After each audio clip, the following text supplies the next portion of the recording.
about a flock camera they found in the woods. I'll let you take a look at it. I hope you're happy with this. It was to keep our kids safe. That's what this is about. If you went and done this, I want you to know I'm offering a $1,000 reward for information that will lead to an arrest and who done this. And to all you people out there about the flock cameras that say, oh, they're watching us, or, you know, they control our every move. Well, this is proof. We had to look for this and find it in the woods. We will be placing another one there. You have cost the county money that we will have to buy another camera to replace. And this one that I replaced with, it will have video capabilities where if it is tampered with, it will. I think all our society is run by insane people for insane objectives. You know? Yeah. And I think that's what I sussed when I was 16 and 12, way down the line. But I expressed it differently all through my life.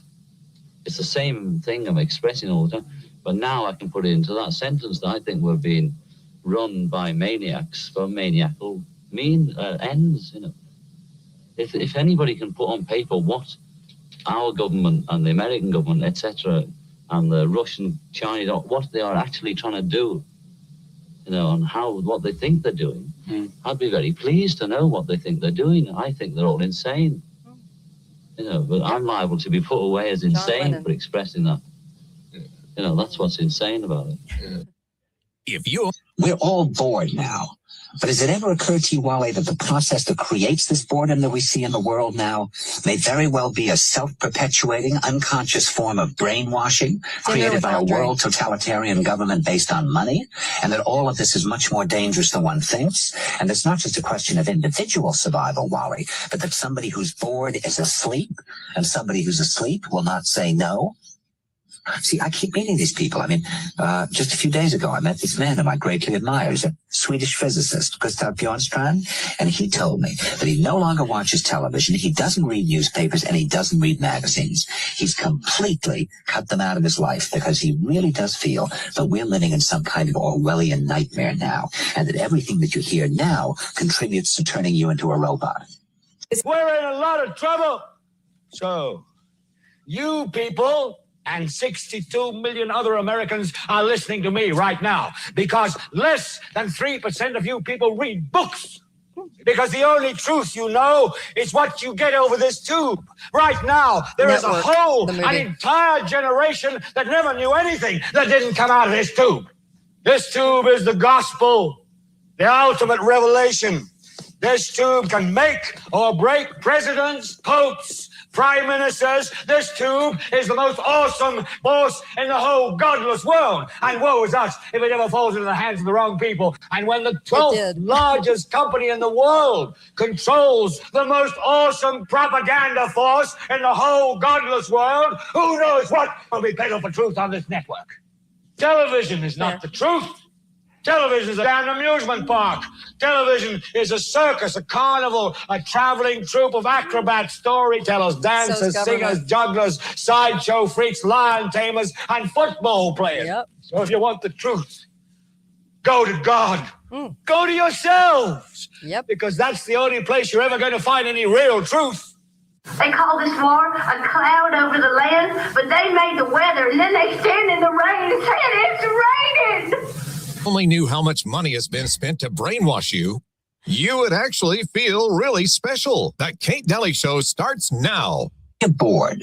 All right, so that last clip was from Cold Mountain, and I don't know if you remember this clip. I had to pull out a cuss word for the air when I was syndicated, but here you go. They call this war a cloud over the land, but they made the weather, and then they stand in the rain and say it's raining. If that isn't a summary for everything that we deal with in the garbage, I don't know what is. You know, they make the rain, literally, and then stand in the middle and go, it's raining. I mean, that was a good clip. That was actually Renee Zellweger, if you couldn't figure that one out. But she, Cold Mountain, that was a clip from Cold Mountain. Let me play it one more time. Too funny. Here we go. They call this war a cloud over the land, but they made the weather, and then they stand in the rain and say Yeah, I'm going to go with that one. So, welcome to the show. I'm so glad that you're here and listening. And you can listen on SoundCloud. A lot of people listen on SoundCloud. We're at over 28 million on SoundCloud. That's a lot. That's a lot of listens. There's probably over 9,000 shows over 16 years on SoundCloud. And geez, 9,000 hours of shows. Oh my gosh, insane. A lot of work's gone into this. About 37,000 hours of research over that period of time. And I'm so appreciative of you taking the journey with me because it has been quite a journey. You know, I was thinking about the right and the left, and we're going to talk a lot about the 60s revolution because it was a manipulation, not a revolution. But we're going to kind of sum that up, kind of like part 3. And I'm going to talk a little bit about how they co-opt the environmentalism movement, and also like a little bit about David Bowie and a little bit about Prince and a little bit about a little bit more on the Beatles, kind of wrapping that up and summing that up for you. So hopefully today's show is going to be chock full of information. I am going to occasionally look at comments, although, you know, people so funny. It's so funny because I get comments like, you're not looking at our comments. I'm like, I am, but I'm also doing a show live. So there's only so much I can do as a person. But I have so much to cover, so we'll get there. I just also wanted to mention, I mentioned this yesterday too. So I do blood work every year and every summer. I don't know why, but it just kind of worked out that way. And I just kind of see where my numbers are at. And I hate conventional doctors and everything else, but that's a whole nother show. So every year for the last, well, now 6 years, my numbers have been like flagged, you know, because they've just been off kilter and kind of crazy. And so this time I just did it, and it all came back with no major flags. And I was like, that's wild, all in the green. So, and the only change I made was about this time last year. So for the whole year, I've been doing Cardio Miracle, and I was doing it twice a day. So I've been doing it twice a day. So I used to do it kind of like once, and it didn't work. When I started doing it twice a day, like 2 scoops is what I'm talking about. They're tiny little scoops, but 2 little scoops. Then there's just been a huge difference. So, you know, I'm just telling you that whatever's in that is pretty amazing. Okay.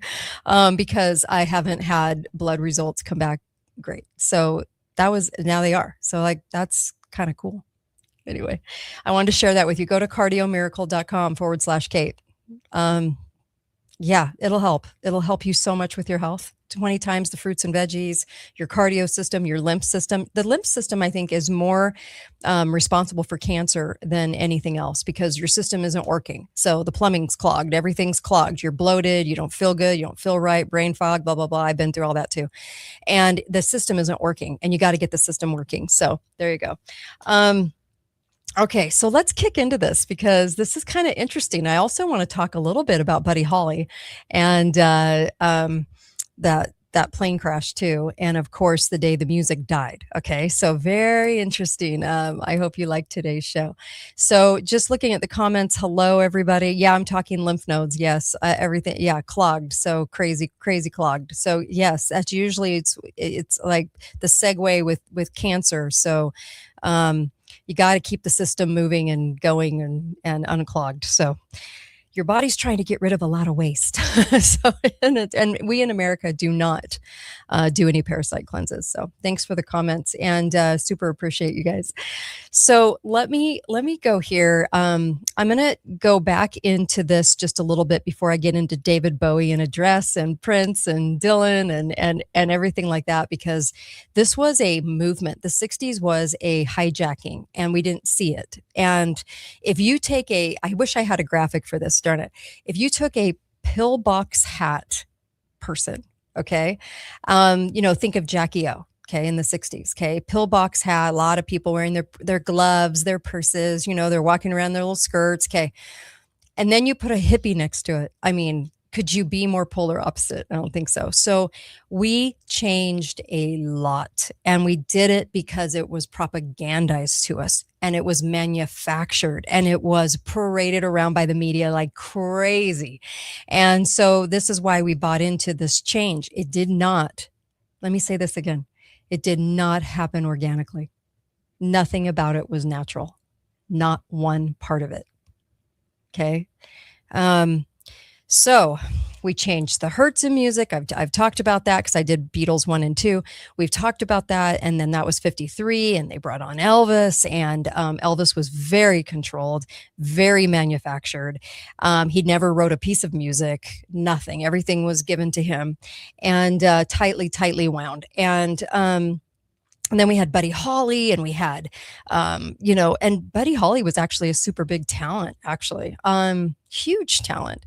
And he was kind of like a music savant, but they got rid of him early. I really do think they got rid of him early. In fact, Waylon Jennings was part of his band, his new band, because the old band left. And Waylon Jennings was supposed to be on that airplane, by the way.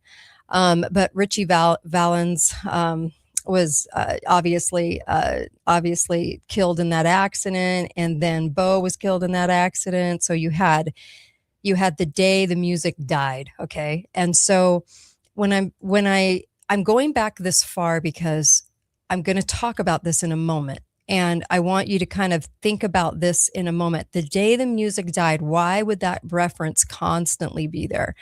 Okay. So they were ushering in a new movement that was highly controlled. So yeah, I like Elvis too, by the way. Comments are coming in. Yeah, I like Elvis. What's not to like about Elvis? I loved Elvis. Love Elvis music. Love Beatles music. Like Buddy Holly. I mean, I like it all. But I'm not talking about what I like. It's kind of like I like Trump. It doesn't matter if you like him. You have to understand that this is all part of the theater. It's all part of the game. And so there were a couple of seat swaps on this plane, and these three happened to go. And I think more or less that Buddy Holly was more of the target. He was more aware of music rights and things like that, and he was going to be probably a force to contend with. So there was a lot of speculation at the time that this plane crash, that there was some manipulation in this plane crash. There was something wrong. People rumored about it a lot. Like, they didn't just accept it was a plane crash. So this isn't anything new. But what I'm saying is that in the movement, you have to bring in, bring out, bring in, bring out. You got to bring in this piece of it. You got to bring in the changing of the hertz, rock and roll, the 4/4 beat, the beat as in Beatles. You got to bring in a total change in music, right? From orchestra, band, and all of that. You got to do that whole swap, and you got to do it in pieces that are controllable. And so if it's not controllable, something's wrong. Okay. Plane probably was tampered with. I don't know. There were rumors that there was a gun on board, and they couldn't prove that anybody had been shot, but there were some weird things about this plane crash. So if you think about it like this, as a piece to this puzzle, these guys are gone, okay? And with that brought a whole new piece of the puzzle, and that was the manufactured Beatles, okay? And boy, were they manufactured. So if you haven't seen part 1 and part 2, you probably should, because it's very interesting how they got their start. And if you do believe that a couple of teenagers playing My Bonnie Lies Over the Ocean, because they didn't have any original sound, music, or talent, got picked up by an unknown manager and who'd never been in the music industry, but had the president of Capitol Records on speed dial, and got them into a worldwide act, and the most advertising for a worldwide act within 6 months. They went to Germany, practiced, came back, were found, and within 6 months, the biggest band in the world. Then if anyone believes that, I'm not quite sure what to tell you, because it just doesn't happen. But it also was the kind of the same case, not as big as the Beatles, with this character, David Bowie, wearing a dress. And of course, this character, Prince. Now, Prince started talking, and all of a sudden he winds up dead. So we'll talk about that too. But let's go back to this for a moment, because I told you I was going to summarize. I was going to kind of summarize where we were going with all of this. And I think that this is kind of fascinating. So here we go. So the Beatles were controlled by a lot of intelligence groups, okay? And so Sergeant Pepper, okay, we've talked about John Pepper, right? So then there's a picture of Robert Peel, and he is included in this bunch. This album cover is just so telling. I would say if there's one album cover that's super telling about the manufactured 60s manipulation revolution, it would be that one. Because it's telling you a lot without telling you a lot. So he's kind of the key to unlocking the entire cover. So Robert Peel, was British Home Secretary in the 1800s. And the Home Secretary is, of course, the Home Office, right? So the Home Office was formed in 1782. That's how far it goes back. And it wasn't until the arrival of Peel in the 20s that the police services, especially the secret police, were brought into this. So this was Peel's specialty. He was like the father of British Secret Service, okay? MI6, okay? He didn't invent it, but he coordinated it, expanded it into what we have today.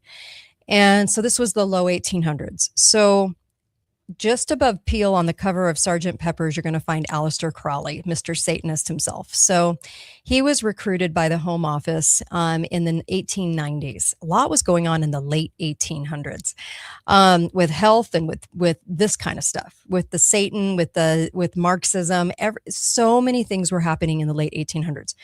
So they were being co-opted. So just as the Beatles promoted yogis and Buddhism and all that, they also promoted Aleister Crowley. So why would they do that? Aleister Crowley was part of the Home Office, the British intelligence. A lot of people never connect that. So Peel is on the cover, and also Giri, this India guru, okay? And they had a lot of gurus, Buddhism gurus on this cover as well. And so they were mixing Eastern ideas at a time with this like long-term operation by Western secret services that was initiated in the late 1800s by the Theosophical Society, okay?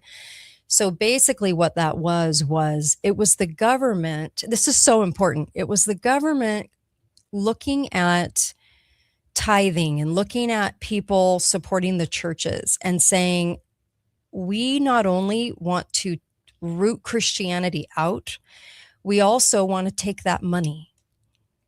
We also want to take that profit. Okay, and get people away from that. Okay, so they're not spending their money there, but maybe kind of coming in to co-opt it with lots of different groups and so forth. So if you kind of think about it like that, they were a little jealous of not only the churches helping the poor. That was our answer. It was neighbors and churches. It wasn't the government.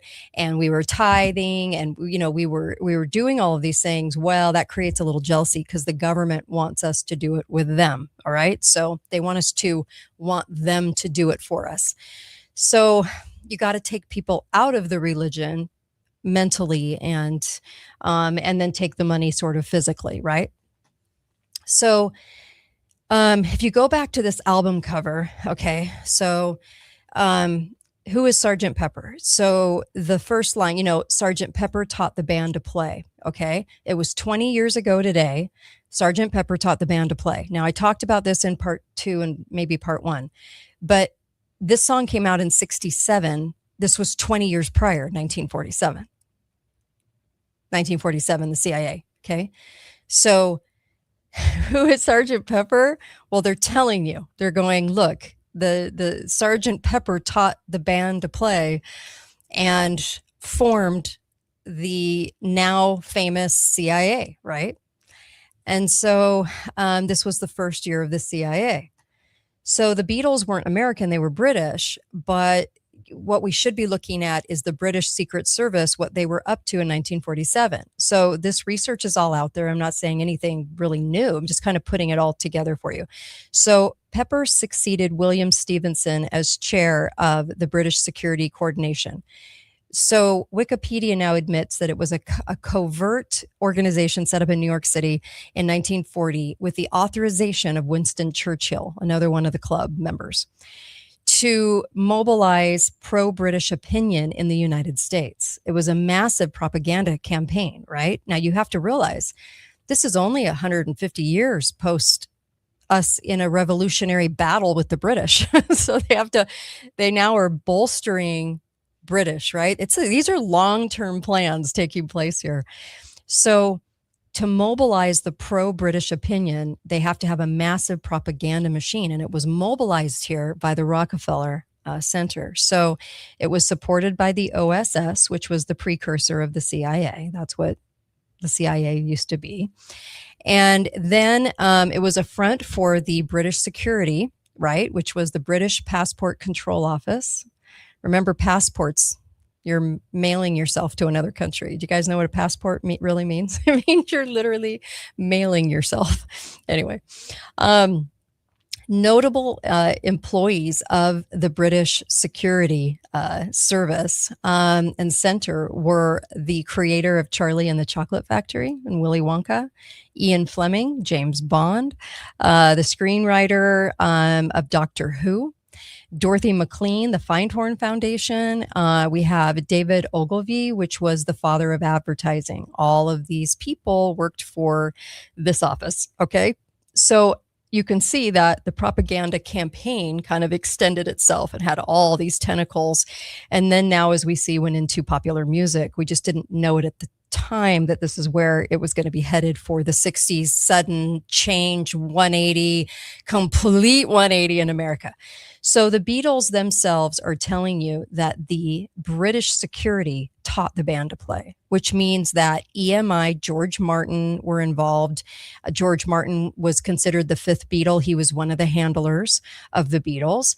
And I would assume, even though it's not written, that Martin was with the BSC, right? So they were mobilizing pro-British opinion in the United States, okay? And what was going to be more pro-British than the Beatles, of course. So remember, they were young, teenagery, didn't have any real talent until they changed their clothes and became the Beatles, and then all of a sudden could write poem after poem, really, turn into these magnificent poets and songwriters, which they weren't, and they knew very little about music. And then you go into what the Beatles became. So intelligence, this is kind of important about the Beatles too, is that by the time 1966 came around, they were waning. Okay, so then they kind of had to reinvent them as the pro-Buddhist, long hair hippie. They kind of had to kind of string that out a little bit. So they turned them into the hippie movement. And then, of course, that line that was said, "We're more popular than Jesus now," that quote, that came out. And then, I mean, it caused them to wane. People didn't like that. But part of this propaganda and the storyline was the destruction of Christianity. That's kind of how it was supposed to work. So intelligence had been trying to destroy Christianity since the late 1800s, right? Theosophy was created to help do that, and they played their hand a little too far. There was some serious backlash in 66 because people were being moved too fast, too soon. And they were literally it was so manufactured that people were like, wait, what? What's going on? Not everybody, but there were people that were like, what in the world is going on in our country? Kind of like what people think now post-COVID. Same kind of reaction, because it's like, what the hell is going on, like, with people? I feel like we're walking around with zombies. It's bizarre out there. But there was a little bit of that reaction here. And so rather than quit, intelligence decided to kind of reinvent the Beatles. They did this new repackaging. They pushed them off on Buddhism. They tried to pick up as many people as they could on that train, get them to do LSD. Lucy in the Sky with Diamonds, Lucy L, Sky S, Diamonds D, LSD, right? Push LSD. And I don't think it's any accident that the song's initials have that. So I think there's always tells. So many of the 60s bands were then turned into drug pushers on purpose, kind of like the Doors, and you had all these groups that were coming along that were really pushing drugs. And so a lot of these songs that were written for them were there to push all of this, push you away from God, away from family, away from roots, be a Rolling Stone that just picks up moss, do your own thing, use these drugs, right? So a big diversion, right? It was just a huge like change in America. And then then you had Brian Wilson's reaction to the release of the album in 1967. We're told that Brian Wilson of the Beach Boys went into a funk because British intelligence had just beaten American intelligence at the propaganda game. They worked together all the time, but there was just this stronghold of the British intelligence here. So Pet Sounds was the U.S. entry into the competition for the greatest album manufactured by intelligence, but it was pretty successful. I know people go back and they consider Brian a savant and that he did all this, but I actually do think there was manipulation there. And then, but if you compare it to Sgt. Pepper's, it was seen as a dud, right? So they weren't sure it was going to sell at all. And then, because he was up against, the BSC, the MI6, right? So Sgt. Pepper had a whole team of invisible songwriters from Tavistock and from some different places. So when you're hearing the Beatles songs, you're hearing a lot of studio musicians too, which they make that very known. This isn't some conspiracy, but photographers, set designers, promoters, but mostly the songwriters. Was Theodore Adorno the guy responsible behind Tavistock writing their music? Well, he was a music savant, yes. Theodore Adorno could write anything and probably didn't write all of it, but was probably pretty instrumental. He died in 1969. Beatles broke up in 1969. Is it a coincidence? I don't know. I don't believe in coincidences, but there you go. So John Pepper was the head of the British spy organization in the U.S. from the late 1940s. His presence had been pretty well scrubbed from literature. And then the first head of the BSC, William Stevenson, long page at Wikipedia, which is kind of interesting. But they admit that Stevenson was a master spy, the inspiration for James Bond, but Pepper was kind of still in the shadows. But because his name was used by the Beatles for this album, then they foolishly used his real name, told you to look 20 years before, 1967, 1947. It was 20 years ago today, that Sgt. Pepper taught the band to play. So there's no subtlety there. I mean, it's kind of easy to figure out, but, it kind of blows the cover, right? But I think everyone on this cover worked for the club. And they were either a beautiful woman as a spy. They were either, there's a lot of different roles in which they played.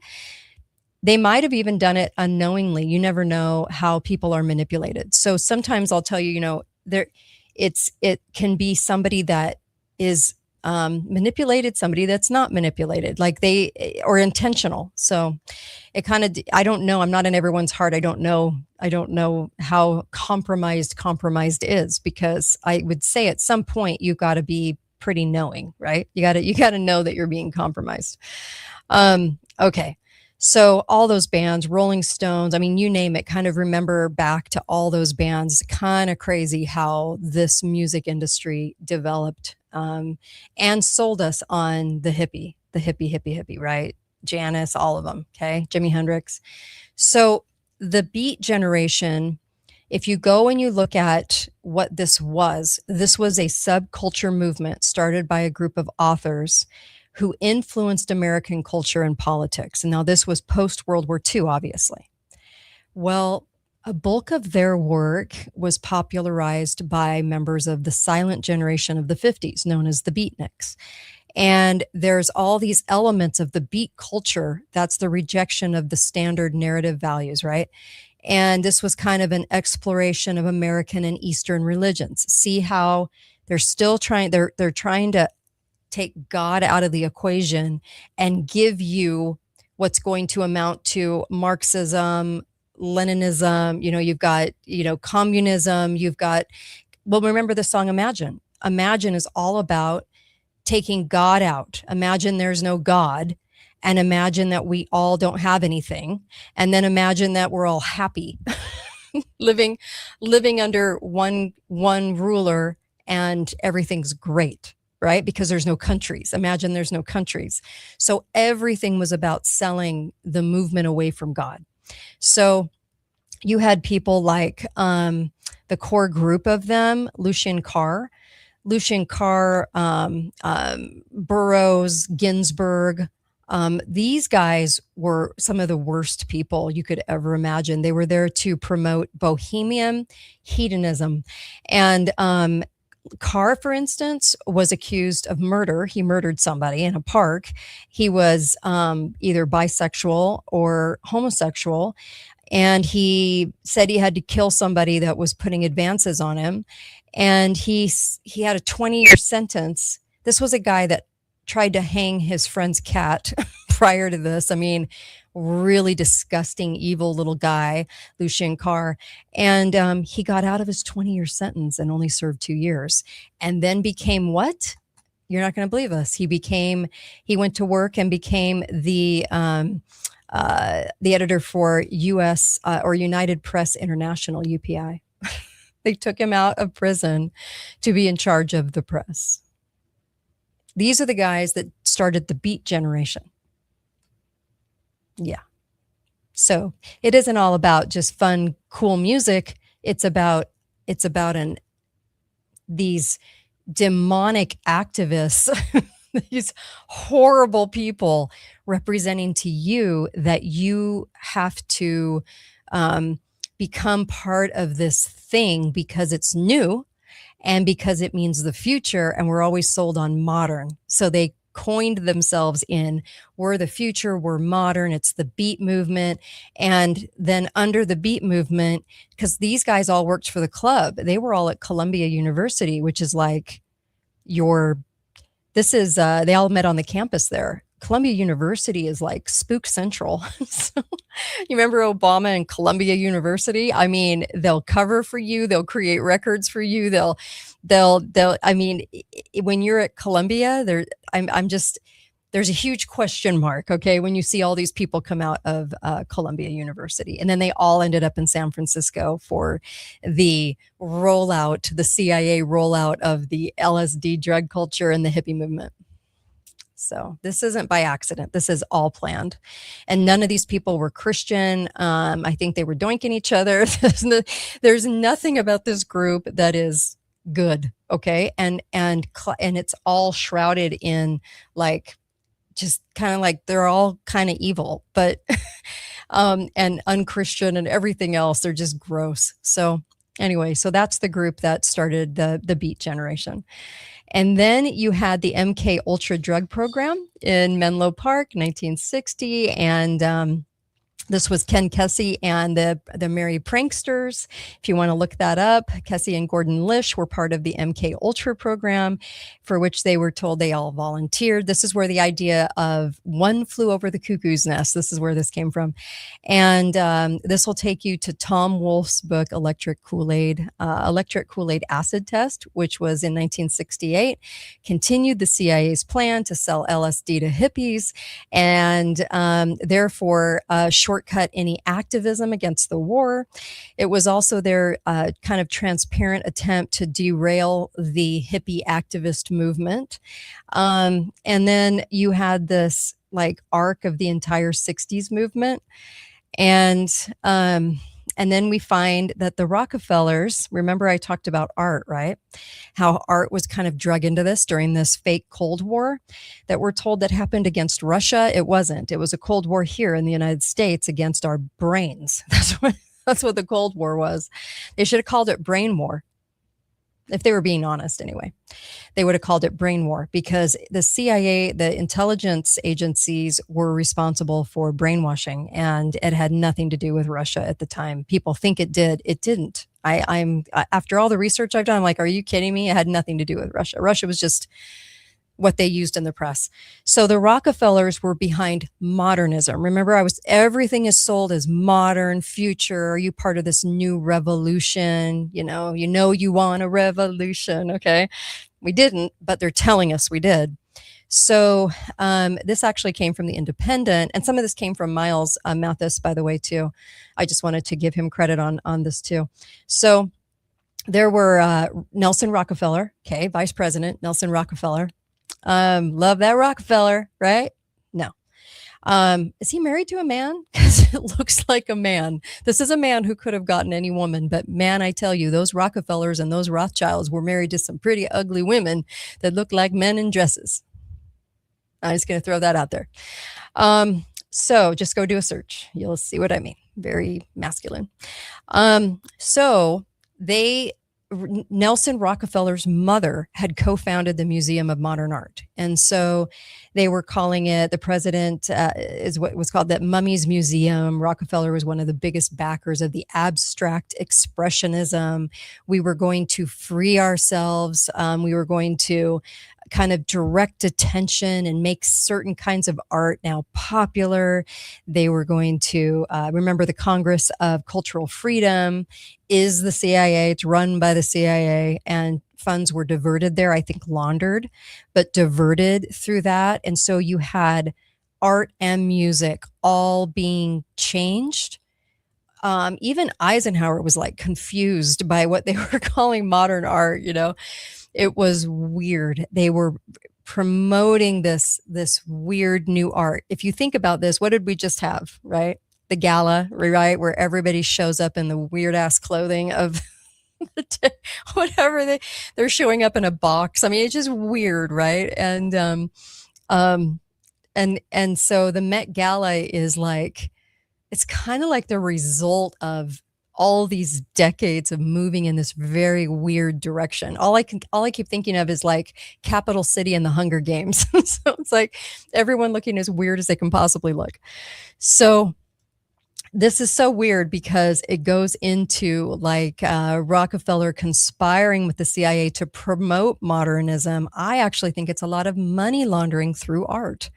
I think it lends itself into trafficking, trafficking of children. So we had, they were doing it prior to the Cold War, but then it was being promoted as part of the Cold War. So there were the Rockefellers supporting modernism as far as back as the 1920s. And then Russia was an ally up until the end of World War II. And then the Independent then contradicted itself in its own article, which was an indication it was trying to kind of spin the story. And then you notice that Rockefeller calls abstract expressionism free enterprise painting. And then this is kind of like newspeak. Abstract expressionism is being promoted by the CIA. It's the opposite of free enterprise painting. And the CIA has always been about control. And so I could get into that heavy, but I'm not going to because there's more stuff I want to move on to. But this was definitely part of the game. But I also think that it was there to become it's kind of like several departments in government, a lot of departments in government. I think it's more money laundering than anything else. This was too. And I think it was just to promote this. So, all right. So I could go into so much here, but I'll save that for like another show, I think. So let's get into this. I want to play this for you. Here we go. Here we go. A long, long time ago, I can still remember that music used to make me smile. And I knew if I had my chance that I could make those people dance, and maybe they'd be happy for a while. But February made me shiver with every paper I deliver. Bad news on the doorstep. Oh, I couldn't take one more step. And I can't remember if I cried when I read about his widowed bride. Something touched me deep inside the day the music died.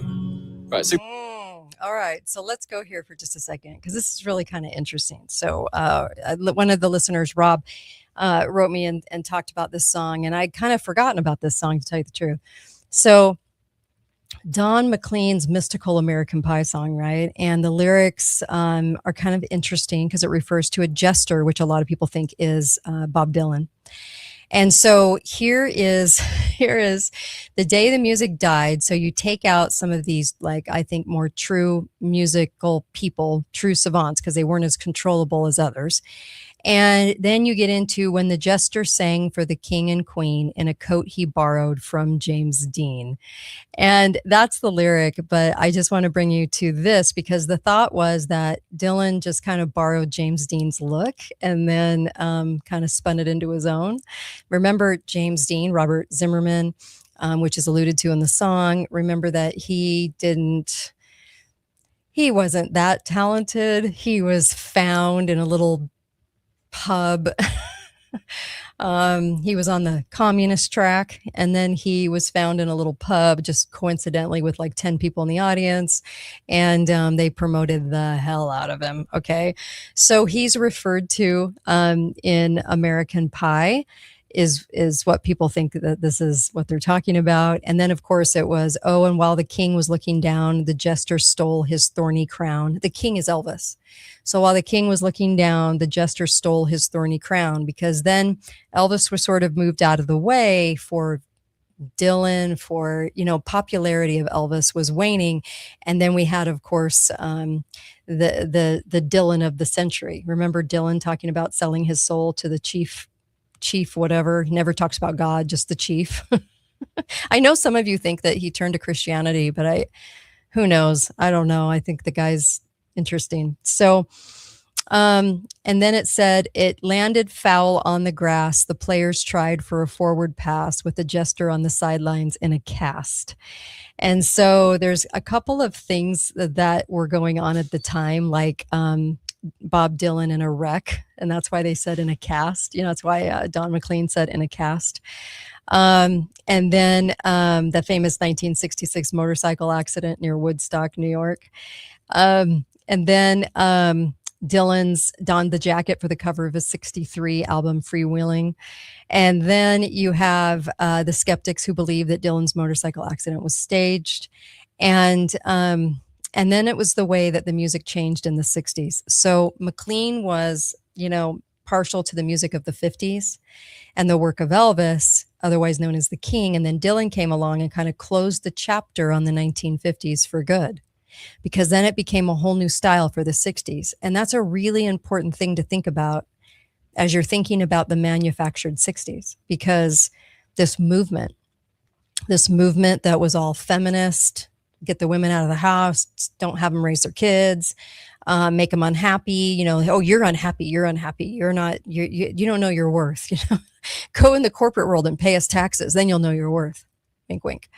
So all of this was coming about, and he's saying the day the music died was the precursor to really the project chaos, this project coming in and being completely it's going to change who we are as people. Really, it's going to change everything about us.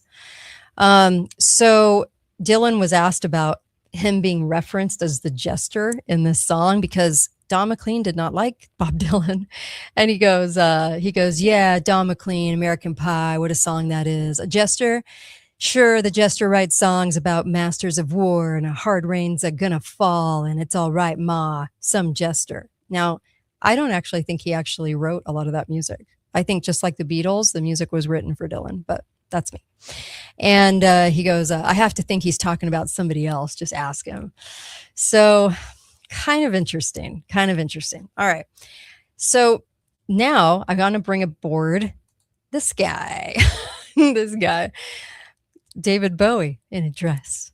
So it just reminds me of this whole era. It was just such a weird era. And I actually, if you're going to ask me what music I love the most, probably came out of the 70s, 60s and 70s. I love that music more than the 80s and 90s. But it's just kind of funny when you go back and you really look at this. This is what they were selling us at the time. So David Bowie, oh man, where do I start with David Bowie? So he was extremely young, the big promoter of modern art. Okay. He had a large collection. He was constantly promoting modernism. And he was kind of interesting because he was very young and he was just sort of found, right? So the part about Bowie that's odd is that he was usually when they're young like this, like the Beatles were young, everyone's so young, right? And if you look around right now, let's just say you know a 17-year-old and this 17-year-old is really talented. What do they first have to do right now in our time? They have to get it out on YouTube. They have to get a natural base, right? They got to play some places. They have to get known a little bit before somebody would ever even notice them. And usually on average, they're playing for about 10 years before people really find them. But in the project of manufacturing musicians, that never happens. So you have Bowie, who was super young and turns into like Ziggy Stardust and sort of selling all these things. As far as that, he was 22 years old. I don't think he was writing his music. If you go and you really dissect what he was writing at the time when he was 22-year-olds usually don't write that well. So go back and look at the lyrics. You'll see what I'm talking about. I think he was kind of a project. Yeah, he was living with Angela Barnett, whose father was Colonel George Barnett. Notice the rank of colonel. And he worked, he worked for Cypress Copper Mines. That was an arm of, it was bought by Amoco, which was an arm of Standard Oil, which ties us to the Rockefellers. And even the mainstream admits that Angela's influence on Bowie was immediate and far-reaching. So I wonder if she was, the influential handler. But they were married in 1970, and all of a sudden he became this big thing, and promoted heavily by the press. And it was glam rock. So she was also an actress. She was auditioning to play Wonder Woman, and she bought the rights to Marvel Comics. This was the woman associated with David Bowie when he was all of a sudden on the scene. So I think, she was part of the club, but already by 1970, Bowie was selling all of this schizophrenia / paranoia / bisexuality, androgyny, delusion. It's just strange, really, really, really strange. And there was like I'll give you a lyric. We must have died alone a long time ago. Who knows? Not me. We never lost control. You're face to face with the man that sold the world. I mean, the lyrics are really good. Do they come from a 22-year-old druggie? I probably not. So was intelligence part of this? Very much could have been, I would think. They usually get them pretty young. And yeah, I could go on and on. It was really weird. Jim Morrison was being sold as the poet, but actually Bowie was supposed to be the poet. So it's kind of weird. This part was kind of strange. But also strange was Bowie's A Song for Bob Dylan. Bob Dylan comes back in from 1971, Hunky Dory. And this is kind of crazy because it links Bowie, Dylan, and Leonard Cohen. So yeah. Cohen also wrote for Dylan, by the way. I mean, I think Cohen was actually a decent writer. He was totally liberal, but he was a decent writer. And he wrote for Dylan. And what do Bowie and Dylan have in common? Well, musically, nothing. Style, nothing. Bob Dylan isn't wearing a dress. But Dylan would probably do homage to Woody Guthrie, who he was pals with, right? The communist Woody Guthrie. But why would Bowie do an homage to Dylan? So the song is addressed to Robert Zimmerman, his real name, and his Jewish name. And so, the writer's probably Jewish as well, highlighting this name, which could have been Cohen. And so that's why I say that I think the music was way more manipulated than we think. And then you go back to David Bowie's label Mercury, which guess who owned Mercury in 1970? That was Philips Records. Philips Records was the one that recorded the Beatles, the first stuff that came out of the Beatles. Philips, just like Sam Phillips for Elvis. This was the Philips in the UK, out of the Netherlands, and the Phillips family connected all the way back to 1818. Karl Marx. Marx's mother was the aunt of Frederick Phillips, who founded Philips Electronics. And all these people are so connected. And then connected Phillips to Dutch intelligence. So anyway, moving on. It's just strange that he would have paid homage to Bob Dylan. So, usually you pay homage to somebody that, you're, I don't know. It just was strange. They had nothing in common, but then again, part of the project. So that's probably why. Yeah. Okay. So moving on. I know this is just, it's so crazy. It is so, I'm just reading some of the comments. Sorry. Yeah. Look, there's so much of this. If I got into Prince and his ties, family ties to Raytheon, there's just so much here. He was very young too. Prince was super young and one of the only people to ever be presented with a contract where he got all the control at 18. When have you ever seen that happen? Because it doesn't. That's why. So Prince was kind of an interesting one because he had some, there were some big holes like in his father's page. There's big holes in his brother, Prince's half brother, Alfred Jackson, his background. They say that the brother was the one that influenced Prince, but he couldn't have been because he was away. And Prince was so young. So there was all these, Prince's father was supposed to be a plastics molder at Honeywell Electronics. So you never know what the connections are because Honeywell is famous for its defense contracts, working on Enola Gay and Nautilus, first nuclear submarine. There's a lot there. Usually people's parents work for these kinds of things. So there was just a lot of intelligence ties with this too. So kind of crazy. I just wanted to bring up that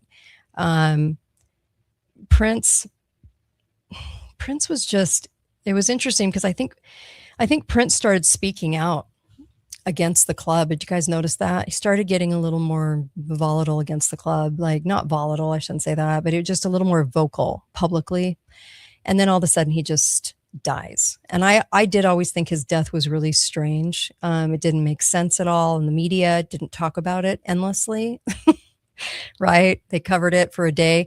Usually when they want you to know about it, they want you to know about it. So they didn't want to concentrate on it a whole lot. If you've noticed, people don't even refer to Prince. They don't talk about Prince anymore. Talk about the Beatles every day, but we never talk about, or Jim Morrison, we don't talk about Prince. So I think that he was getting a little too vocal, but the ties in his family are very kind of suspect. It is kind of weird. Prince's great grandfather just goes all the way back. There's even ties there to the movie, A Brilliant Mind. So the nutty mathematician played by Russell Crowe, remember that movie? So it goes back to John Nash, who worked for Rand. Yeah, I don't know. There's a lot there that's scrubbed, so it's kind of hard. But there's some very interesting things there about their past. And all of a sudden, when you're 18 and you're given you're given the ability to have a contract with a record agency after hardly being even noticed, hardly even being there at all, and then given complete and total creative control. The Beatles weren't even given that. Well, they were in the shadows, but it was very, very strange. So I would have imagined that that he was part of the project as well. Project Chaos going on. So there's that. So I'm just kind of bringing all this up because I think that all in all, a lot of this gets interesting. I know. I've done shows on so many of these characters, so many of the theatrical presentations given to us. And this is no different. I mean, so I remember telling people, and this came from a book by Don Fotheringham, The President Makers, which was a huge wake-up call. And this book was describing the 1966 oil spill out of Santa Barbara. And this is about the time Rachel Carson was, putting forth her book. Silent Spring, was it? I can't remember the name of it. But it was all, and we had the Indian crying by the lake. Oh, they're polluting. These Americans are so horrible. Everybody's being polluted and they're terrible and they're just dropping their trash everywhere. And the Indians crying, right? Such manipulation. The Indians bawling, the tear coming down. And all of that was by design. And what's strange about it was the spill could have just been cleaned up and they could have just legally gone after the company, but they turned it into the start of a movement. So I actually think it was done on purpose, the 66 spill, so they would have a reason for people to go, oh, everybody's just toxic. Everybody's ruining everything. Because just like they took over the hippie movement, and then they infiltrated the hippie movement. Now think about this for just a second. Remember January 6th, how it was completely infiltrated by the feds, okay? You had a lot of really good Americans show up so they could get the electoral college results read, okay? That's why people were there. But what did they do? They infiltrated it with a fake shooting. They infiltrated it with hundreds of Fed agents pretending to be MAGA, pretending to be there on the grounds. And they looked absolutely asinine in their brand new red cap and their red t-shirt and their glasses. I mean, it's so stupid because they think they're so smart. Like, we look like we're Trump lovers. And I'm like, you look like idiots, like morons. Like, there's nothing more moronic than a Fed agent thinking that they're on the side of the of good. Anyway, they all show up cloaked, right? And anyway, so every movement is infiltrated. This is why I never join groups. This is why I don't join any type of we're the new patriot freedom fighter group. We're the new constitutional group. I'm like, I love the Constitution and I love this country. And I'm very, very conservative, but I will tell you that every group is infiltrated with a bunch of feds. And it's sick. It's really gross. So when you look at the hippie movement, they had to direct the hippie movement in certain ways, and they infiltrated that as well. Then they infiltrated the Nature Conservancy environmentalism group. And this was the 66 spill in Santa Barbara was the precursor to that. So this is all kind of, it's really interesting because it's like they were diffusing the hippie movement because it was to form a distraction, like the moon landing. It was all about a distraction. The moon landings ended a month inside of the Vietnam War ending. Coincidence? I think not. So then they just didn't have to go back. Okay. No need to go. We've been there. We've done that. NASA said that. Like, we've been there. We don't need to go back. I just laugh because it's like, well, distraction over. And so then we had that, anti-war movement kind of growing too. And so they had to come in and infiltrate this to destabilize it because intelligence saw that it could easily kind of use all these tools over this budding environmental movement. So then it turned into the environmental movement, which was kind of conjoined with the hippie movement. Because if you were for the environment, you were also a hippie, right? But it went from hippie anti-war to hippie pro-Mother Earth, right? So Mother Earth is the mother of all.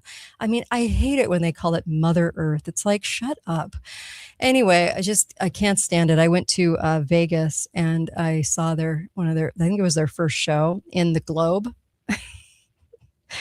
And it was like, Mother Earth is crying. Mother Earth, you humans are bad and terrible. And It's overpopulated. They're lying about the population. But anyway, you're the issue. If you would just leave and go to another planet and come back and just visit once in a while, Mother Earth needs like 100 years to heal. I mean, that's what this whole show was. And it was just so stupid and asinine. And these new tools were used then to grow the environmental movement. And in pursuit of that, the United Nations General Thant, love these people, tapped Maurice Strong, of all people, to organize the first Earth Summit in 1972. I used to play the Coke song. Remember the Coke song? Oh my gosh. Wait, I got to play this for you because it'll remind you of the 70s. Remember, I used to play this on the air, and they didn't like that so much. And I would play the I'm just a bill. I just want to get past. It doesn't even matter what I think. All right, here we go. All right. Hold on just a second. I gotta play this for you. But this will bring you right back, because the first Earth Summit was the biggest joke ever. I mean, it was like, let's take all of these tools and put it into the massive climate change to buy garbage. the world a home and furnish it with love. Grow apple trees and honey bees and snow white turtle doves. I like to teach the world to sing with me. The world in perfect harmony. I like to buy the world and keep it company. That's the real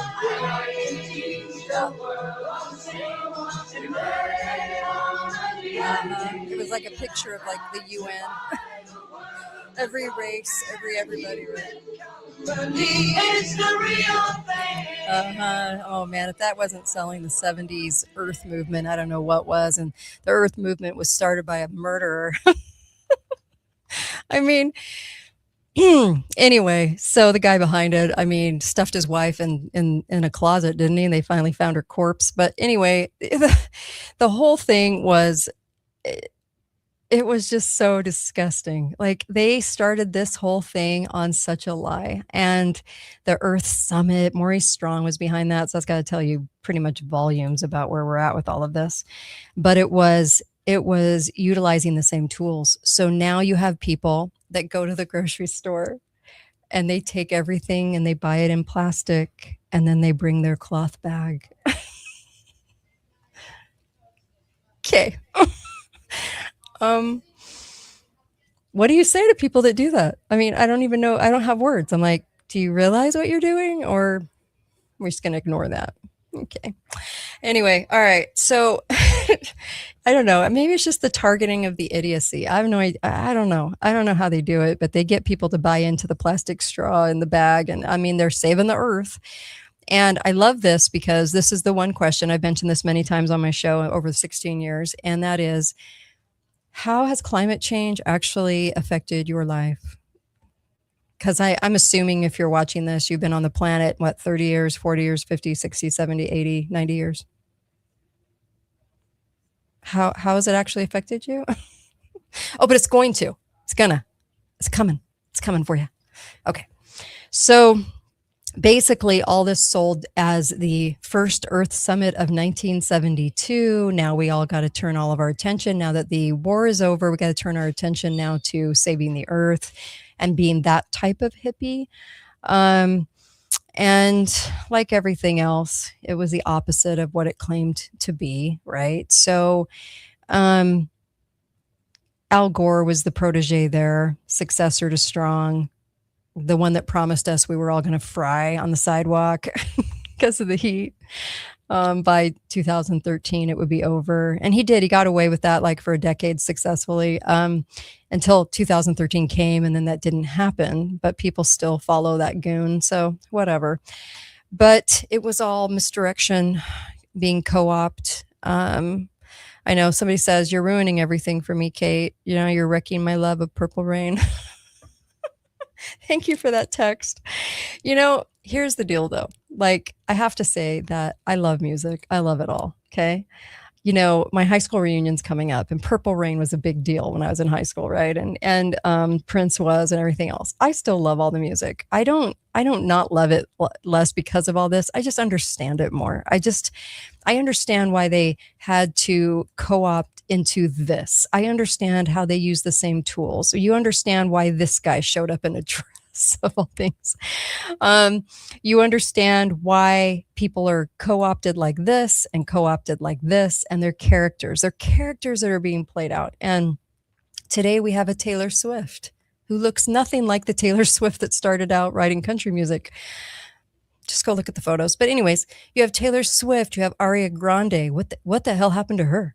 You have anorexia is being sold as beautiful.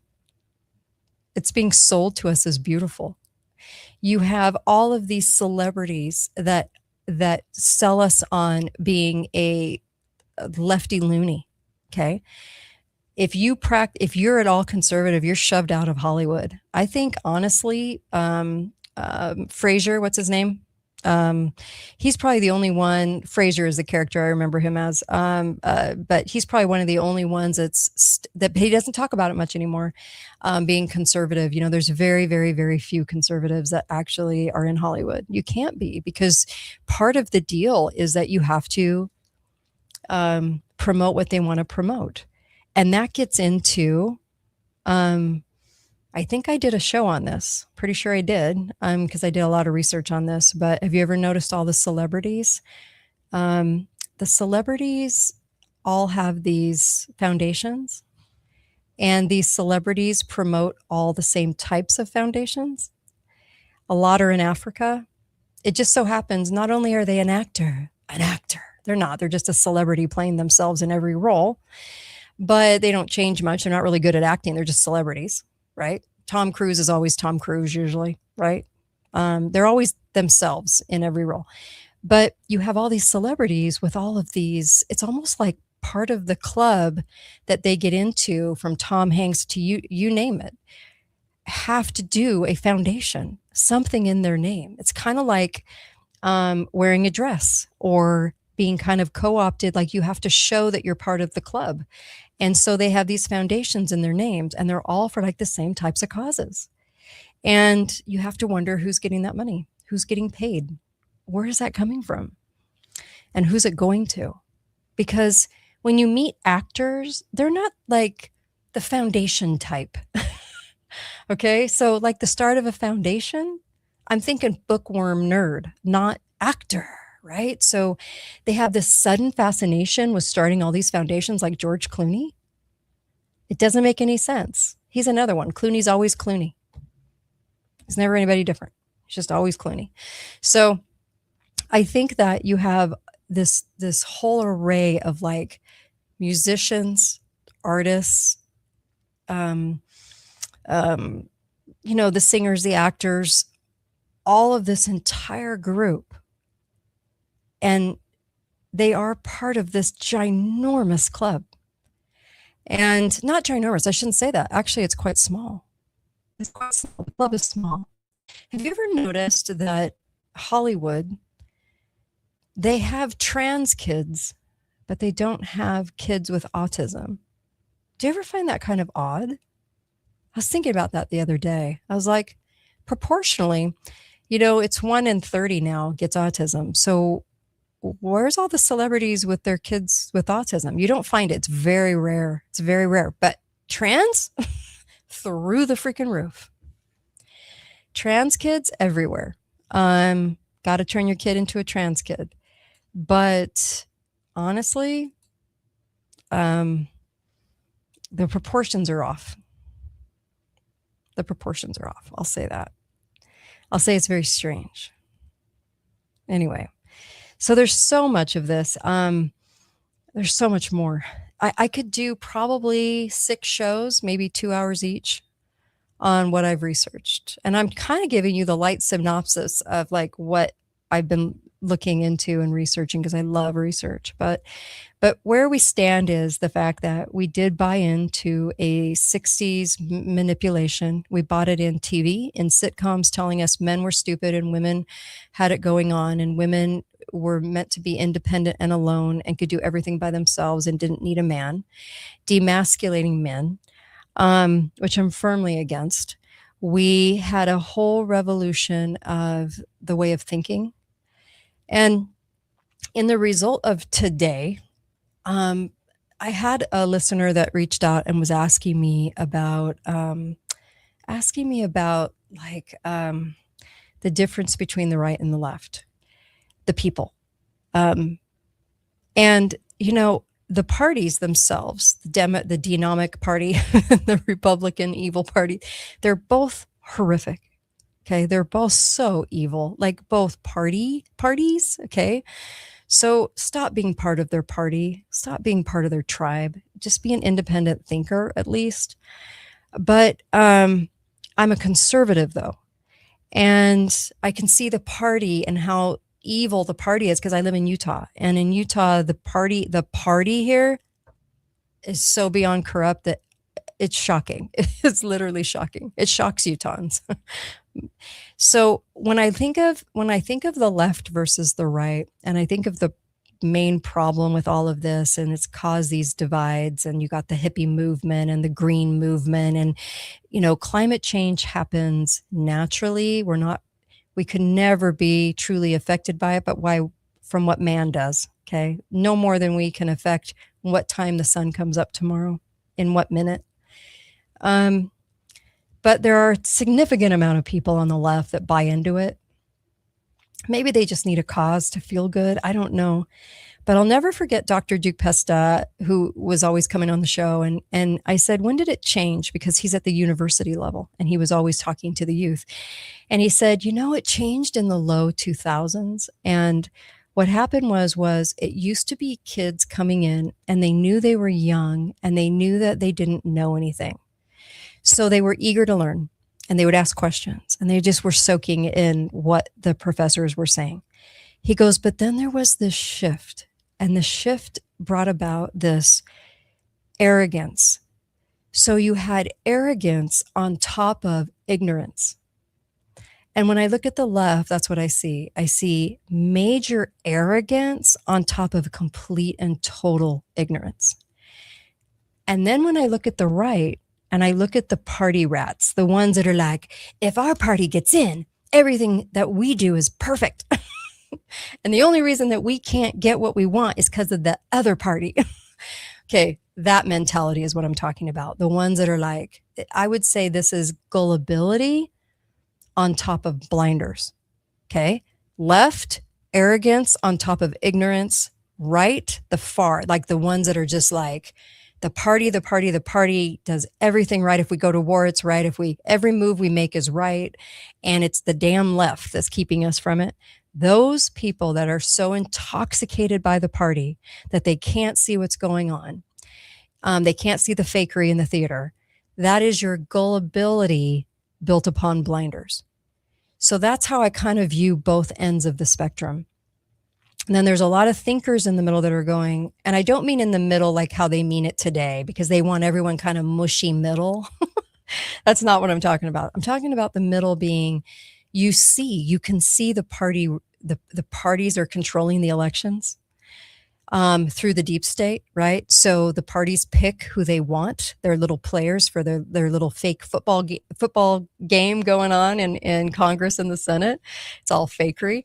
And you see these movements like the Green Movement, and you have Alexandria, who was a total con artist waitress who was picked, and she was an actress and she was part of a project to be able to pick a congresswoman and then promote them. So you have all of this going on, all the fakery, the theater, the music, the ever since like say the last, I'd say 30 years, with the last 15 being like on steroids, we've had the celebrities weigh in more on politics now. You could go back to the 70s and remember they were standing there with the Indians and everything else, but it was trickled in, but now it's like, Every celebrity, you got to know what their politics are. You have to understand who they're for. And I remember Kevin Costner. Kevin Costner was a total conservative, but by the time Dances with Wolves rolled around, all of a sudden he turned into a liberal and won an Oscar and his movie won.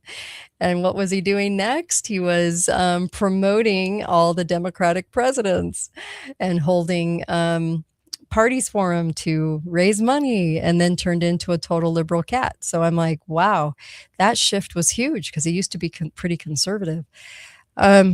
So when I look at our conservative base, I see a people that are trying to be moral, that they're trying to say, here's humanity, here's humanness.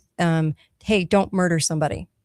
It's like, that's pretty simple. Like, don't tear somebody limb by limb, even if they're in the womb, don't murder somebody else. And then I see this cultural leftism that's kind of grabbing our youth, that says Republicans are all evil, and they're all like greedy, terrible. I mean, it's a lot of these narratives, and all these narratives are infiltrated. They're all controlled. So you can't just be one thing. And so they've got us in all these boxes, and it's kind of interesting how it's all playing out. But I think the people that can see all of that, I think that we could have a chance. So you're saying there's a chance. We could have a chance if people could wake up, not on a grand scale, because truth never resides with the masses/asses. Okay. It's never a mass thing, but maybe possibly there's a lot that could happen if people were awake enough, right?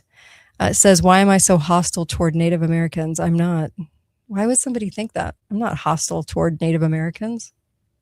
They used Native Americans to promote the green agenda with the crying Indian, who, by the way, wasn't even a native Indian. Well, I'm not hostile. I get the weirdest comments sometimes. Anyway, I'm not hostile at all. What I'm saying is that we are living in a society where things are faked.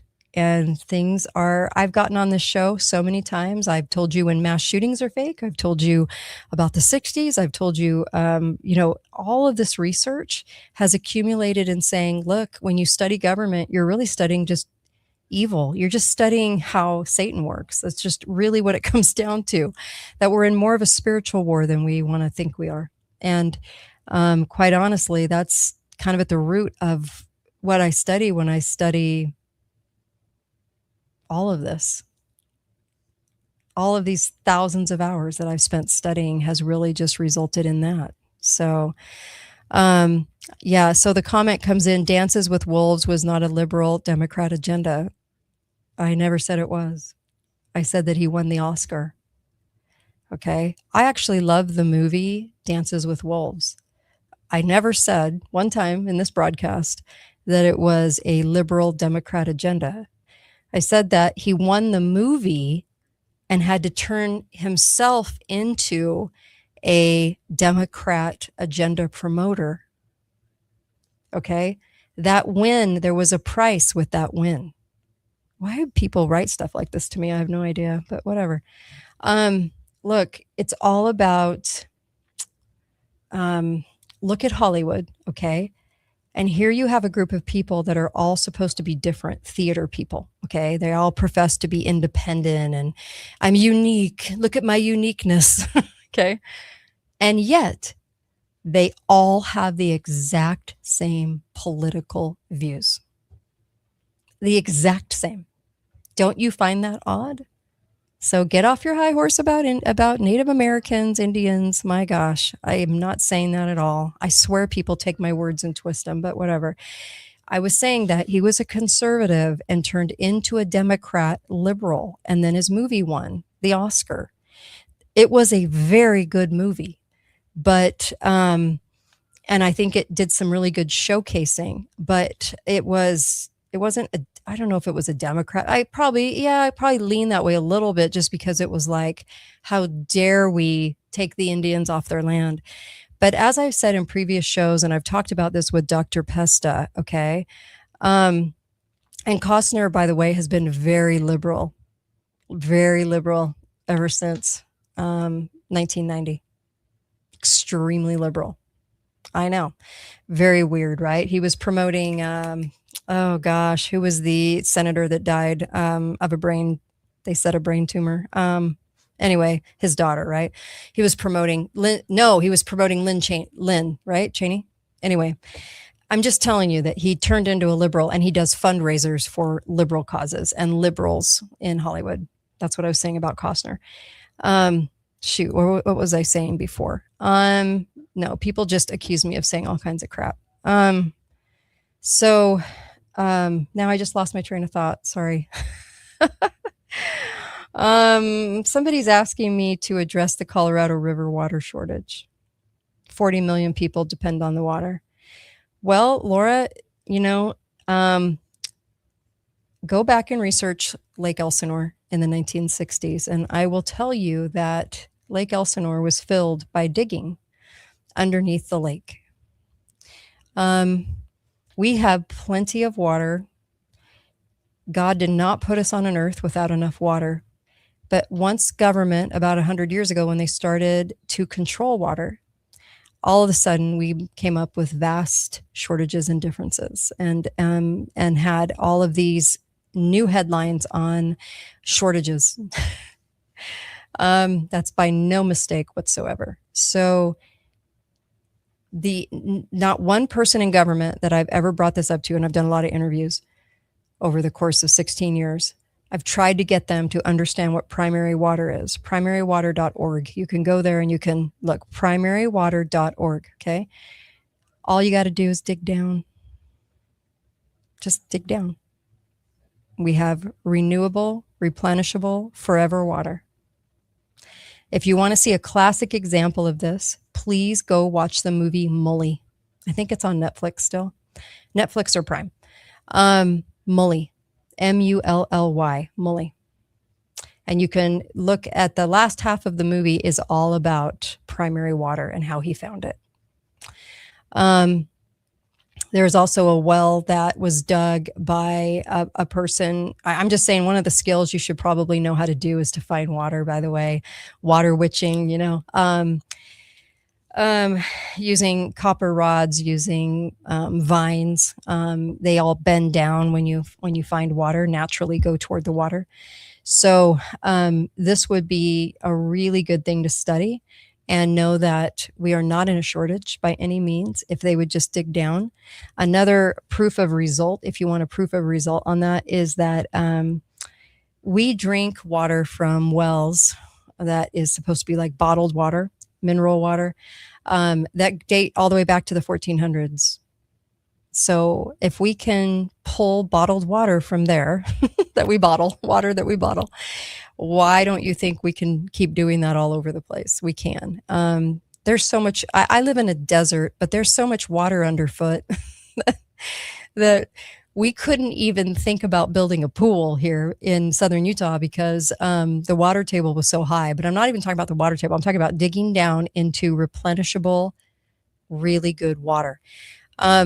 By the way, I played a clip yesterday on copper pipes and so forth. And they used to put copper in swimming pools, and we had copper pipes where the water ran through. And back in the early centuries, they used copper for cleansing water and for charging water. And that water would go into us, and it was very beneficial. You might want to look at that too. Copper. I have a copper bottle that I drink water out of, but it's real copper. There's a difference. There's fake copper bottles that are put out there and real ones. You're going to want a real one. But let me just tell you that there is this demonization of copper since the 30s and 40s when they started taking it out of our water supply. If you go ask farmers and ranchers, they'll tell you that copper was used in the water supply for the animals because it was a cleansing factor. It was chock full of minerals. In fact, copper is the instrumental, I'll say it like this. It's the master orchestra of all your other minerals. Copper tells the other minerals what to do in your body, and we're totally devoid of it. So I actually take copper. I take what's called Recuperate Copper from FIQ, Formula FIQ. formulafiq.com. it's the best copper supplement, and that has helped a lot. It's helped me tremendously. So we don't have enough copper. I'm telling you that the loss of copper has resulted, I think, in what is now ALS, what is now degenerative diseases, not only parasites, but the lack of copper. If you go look at the symptoms of lack of copper, you'll see what I'm talking about. Just go do your homework. It's right there. But we have, I know they keep telling us we have shortages. Now, if you want to test me on this, go look at what they say is the result of a shortage, like their answer, government's answer to shortages. And you'll see exactly what I'm talking about. They're trying to steer us in a direction, and there's going to be a lot more energy problems, like the high cost, the rising of cost of energy and water, because they're going to use the data centers as the scapegoat reason for it. They're going to tell you that the data centers are using all of it. It's going to be a lie, but we're all going to believe it. And you're going to believe that you're paying higher prices and things are shortened, right? Shortages. And it's all going to be based on the data centers. Remember, I played a clip of President Trump selling the data centers to us the other day. He was live on Tuesday saying they're going to be beautiful. They're going to give you money in your state. Please take these. Please, you want these. Please, please, please, please, please like them. I was like, kind of horrified, to tell you the truth. I was like, yeah, we don't want those because they're catalysts. They're being used for something else. So that's why we don't want them. They have our data now. It's a big bait and switch. It's not about data. It's not about data. I'm actually going to think they're going to be used in the future for more like prison type situations, buildings that can house people that don't like what the government's saying, or don't believe the government, or try to warn other people that the government's lying to you 24/7. So I appreciate the question, though. And I've done a lot of shows on water. We're not in shortages. They filled Lake Elsinore right back up.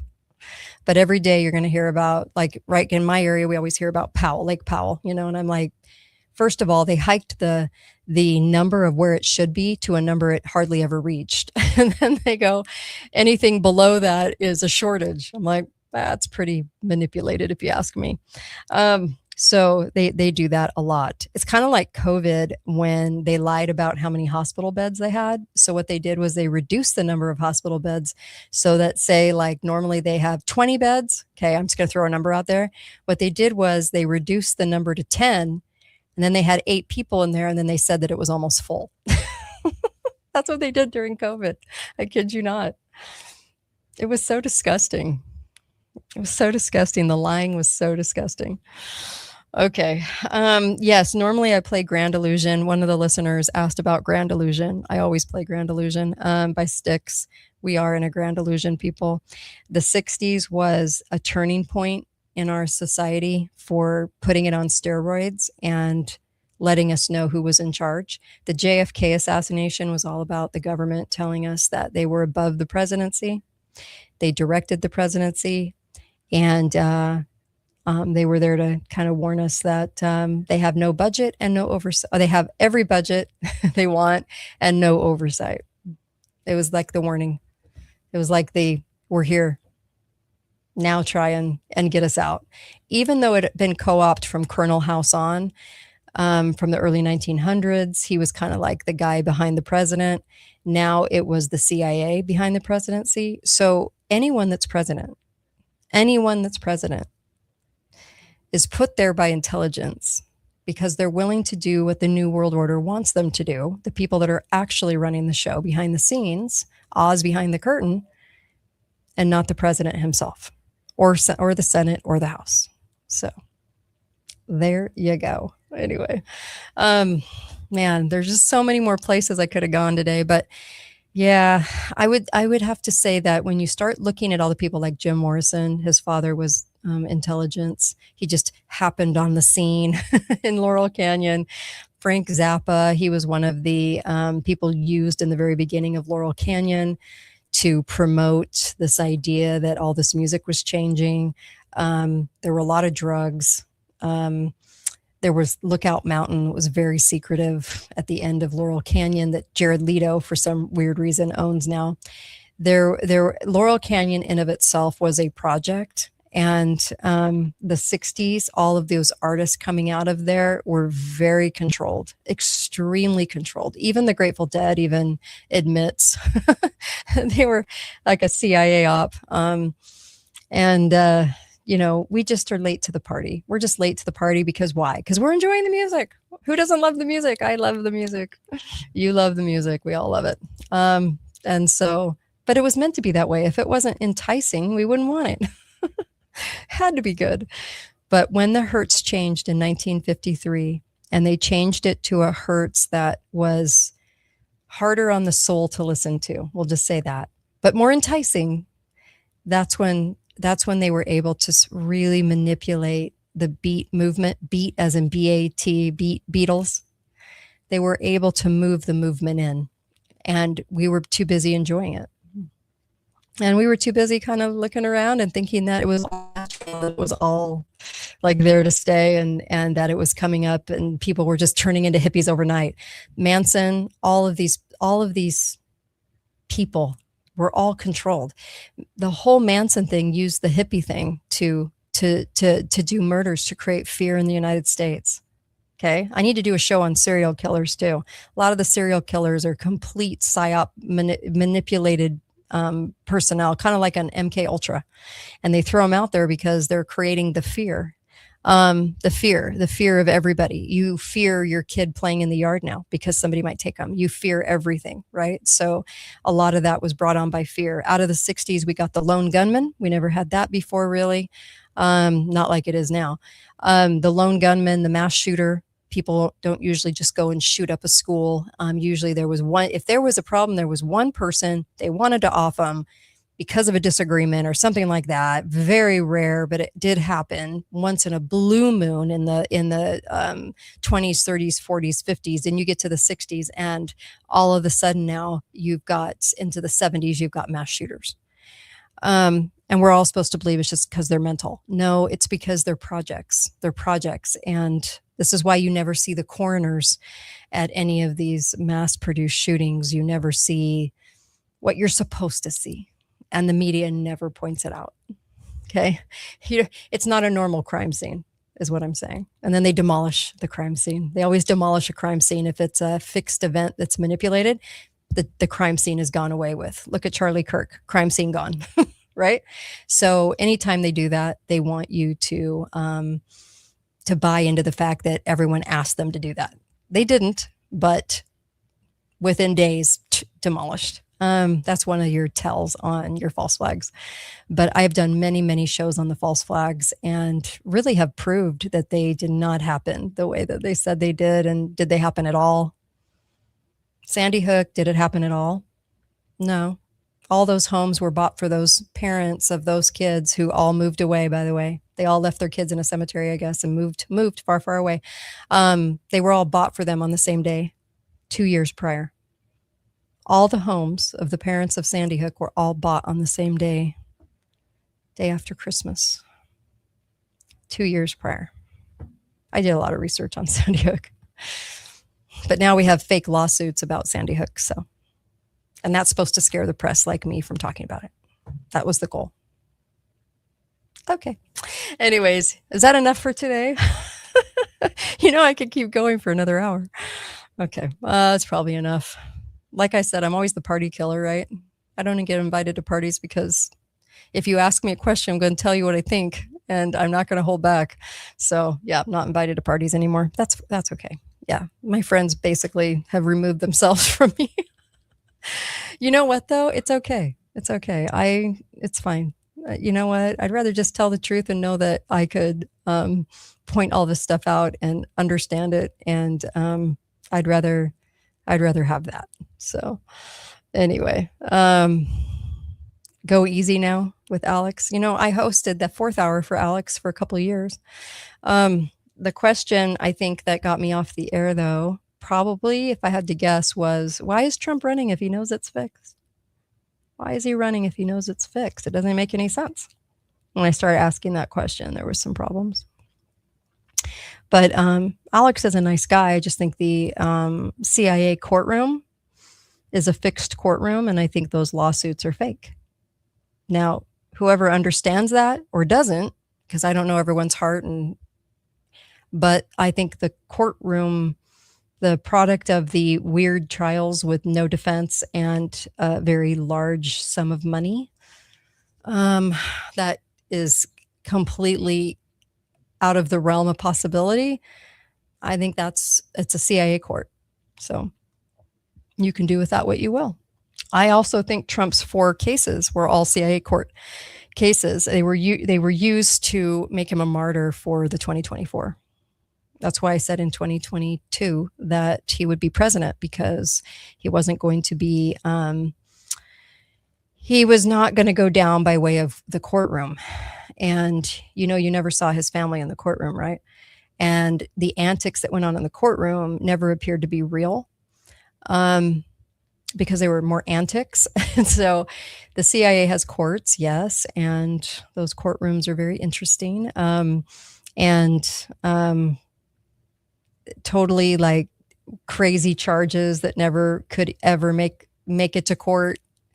In 4 cases against Trump, all got there. This isn't about whether you like Trump or not. It's just identifying that they have projects that build people up and take them down and everything else. And when you look back on Trump's first presidency, you'll notice that Russiagate was the main instigator during that whole thing, right? It took up all the energy, all the air in the room, right? The Russiagate was all fake. It was all fake. Even the charges against Trump were fake. But you had all this nonsense going on because why?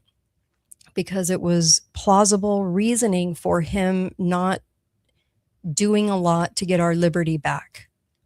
A lot of tough talk in the beginning, just like in this term too, but none of it was actually going to happen. Kind of like Doge. When Doge started, I was like, you realize Doge isn't going to do anything, right? Elon's not sitting behind a computer. He's a front man for the CIA. He's not sitting behind a computer. It was all an act because we had to have some sort of like, see, things are going on. And then I said in the very beginning, it will never result in anything. Just like I said, the Iran war will keep trickling on and on and on because it's a scapegoat for the high prices of gas and utilities and everything else, the cost of food and all the craziness that we have to encounter economically is going to be blamed on Iran. And I said that, and I was right. And I said that about Doge, and I was right. And I said Trump would get in 2022. I go, he'll be the president. Did you know that I got emails from so many people saying I was crazy, that the deep state was after him and that the deep state was going to off him or put him in prison? And I said, he won't go to prison. It's a project. You're being manipulated. He's being built up as a martyr with all these cases against him and all the press saying that he wouldn't be the Republican nominee because of all the cases. I said, the cases will be dropped like that. He will be put into office. They've already told us in the press, he'll be the next president. This was in 2022. You should have seen the hate mail I got. It was insane. From my own conservative base. How could I say that? The deep state's after him. I go, if the deep state's after you, they just knock you off. Like they, he was in the papers every day. That should have been your first tell.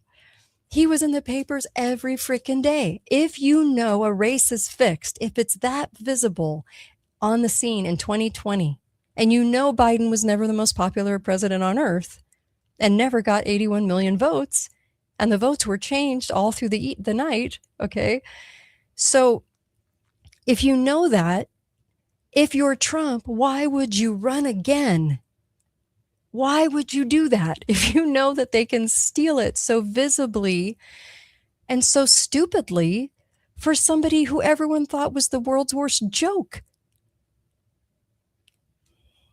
I mean, come on. You wouldn't spend your own money. You wouldn't do that. And I did a whole show about the money behind Trump running again. And the money was actually going through an agency. It was like Romney was connected to that, even though Romney and Trump were at odds. Romney's a scumbag, but Romney and Trump were at odds. Whatever. They were not. It's all part of a project. So Obama's part of that project. Trump is too. Bush was too.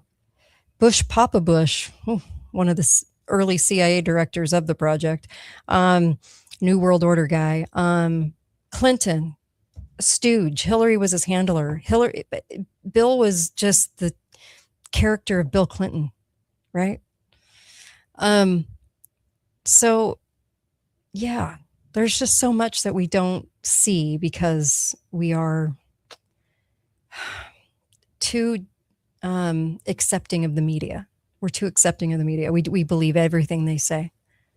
How did I know who was going to be president in 2022? Because odds were on our conservative side that Trump wasn't going to make it. So how did I know? How did I know Syria? How did I know the white hats were the bad guys going in and doing what they were doing? How did I know that? Because it came out as the truth several years later. But how did I know that? How did I know COVID was a project day one? And got on the air, and you can go verify it because you can listen to the shows. January of 2020. I go, this is a project coming on. They're doing something huge here. I didn't think it was going to be as big as it was, but I was right. And, even on my conservative base, they were emailing me, telling me that, no, this one was real. And when I saw all my conservative host associates and friends building mini bunkers and telling everybody that this was real, and I was like, oh my gosh, all the media is just completely bought, like right and left. It's just all bought, but whatever. Anyway, I was shocked that there was no big media that was asking the right questions about it. And, but we called it out on day one, and we were right. And we were right about the shots. And I had people writing me, telling me that I was endangering lives. I was literally endangering lives because this was a real pandemic, like in the Bible. Like, trust me, honey, if we have a biblical plague, the government will never talk about it. The government will either try to hijack it, could be, but you'll never hear it in the media 24/7. Never, because anything that's true, they'll never talk about. So hardly ever. So I knew it was fake from day one. And I want to be real. I'm not tooting my own horn. I'm telling you that if I can see all that, if I can understand that, then what I'm studying must be accurate. If I can tell you in March, this last March, that Iran was never going to do anything, and that Iran was being used as a scapegoat for higher energy prices, which now they're admitting to in the press, that Iran is the reason for our energy prices going high. So if that's the case, then, and people remember back in May, I think it was April, it was like, remember that that at 8:00 tonight, something big's going to happen over Iran. And I go, nope. Won't happen. It'll just keep trickling on. It'll be put out 2 weeks, and then 2 months, and then 2 weeks, and then 2 months. I go, it'll just keep going because I have to have a reason. Just like the Russia hoax was a reason to not get any liberty back in the first Trump administration. Now we have Iran as a scapegoat for that as well. So yeah, we didn't get anything done. And did you guys notice that no one ever talked about the Russia hoax after that was over? I mean, after, it wasn't over, but after the term. Do you ever see any of the theatrical characters on the left ever mention the Russia thing anymore? Because it was a hoax. It was all dreamed up. It was all made up. And lots of characters on the right and the left in that, by the way. But it was all dreamed up. So it was done as a mechanism of, we have a reason as to why things can't be accomplished, because we had the power in the House, the Senate, and the presidency, and we did nothing with it. That's why when on our right, when I hear the evil party on the right go, if we can just get our guys in, the Republicans in, we're saved. And I'm like, no, we're not, because they're as screwy as the left in Washington. They're all a uniparty. So there you go. See, I told you I could keep going forever on this. I mean, there's just, we should just, you want me to do a show on the fake after the fake after the fake? Oh, by the way, Trump was convicted of sexual assault. right? Okay. In the CIA court. I don't actually think there was anything there that actually went down. And the people that believe that, and the people that I have friends, and they'll get on and they'll from California, and they'll get on, they'll be like, if you like Trump, you're evil. And I'm like, it has nothing to do with Trump. I know you're not awake because it has nothing to do with him. He's a theatrical presence. Everybody is. Even your favorites. This is why when Fauci got a stern talking to, was able to plead the fifth, right? So I voted for Reagan and Trump. You know what? Reagan was a show pony. That was a comment coming in on YouTube. He was a show pony. I mean, he wasn't running the show. Bush was his handler, his VP. He didn't like Bush. Bush and the secretary at the time, oh my gosh, what was his name? Long name. Brzezinski? No. What was his name? They were running the show, and then the people behind them. So Reagan was just there to make everybody feel good. No, not Tip O'Neill. Zig. What is his name? Zabriskie? No, I can't remember his name. Anyways, look, there's always the handler. Vance is one of the handlers. He's CIA all the way for Trump. I mean, they're pushing him as president. And I saw a post on Facebook by Glenn Beck the other day. I used to do a show for the Blaze, and he he goes, Trump is fighting the New World Order, and I'm like, okay. All the characters of the New World Order were on stage with him. He's not fighting anybody. I mean, there's no fight. It's just, this is so staged. People don't want to see that. Here's a comment. I appreciate Trump for one reason. I was able to partake in the Rugblitter's Trump coin, and thanks, MAGA, for letting me take your money. Oh, honey, you're so not awake.